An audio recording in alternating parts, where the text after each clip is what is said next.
आपल्या शरीरामध्ये कसं वात पित्त कफ हे त्रिदोष असतात. ह्या त्रिदोषावर शरीर चालतं आपलं. पित्त वाढलं की त्याचे वेगवेगळे आजार निर्माण होतात. कधी वात वाढला की त्याच्यापासून वेगवेगळे आजार होतात. कफ वाढला की त्याच्यापासून वेगळे. हे वात पित्त कफ आपल्याला पाहिजे, पण कसं पाहिजे? भाजीत मीठ घातल्यावर कसं राहतंय? जास्त झालं तरी चालत नाही, कमी झालं तरी चालत नाही. ते संतुलित पाहिजे. वात पित्त कफ पाहिजे, त्याच्यावर शरीर चालतं. असंतुलन झालं की त्यातनं आजार निर्माण होतात. आज आपण महत्त्वाचा प्रश्न आहे पित्ताचा.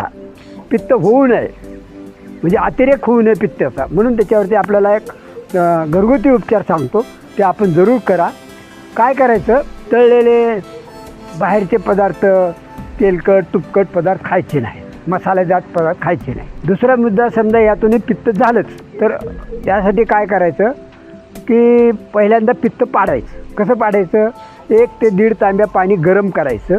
पिता येईल एवढं गरम राहावं, जास्त गरम राहू नये. चहासारखं आपल्याला पिता येईल एवढं गरम झालं त्यात 1-2 चमचे मीठ टाकायचं आणि अर्धा चमचा हळद टाकायची आणि ते सगळं ढवळून मीठ विरघळलं खालीवर करून ते बसून घोट घोट घोट घोट सगळं 1-1.5 तांब्या म्हणजे साधारण 1-1.5 लिटर पाणी प्यायचं.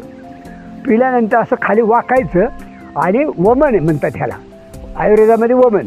आ आ असं करून उलट्या करायच्या. उलट्या करून सगळं ते पाणी काढलं की आपल्या शरीरातलं सगळं कफ निघून जातं.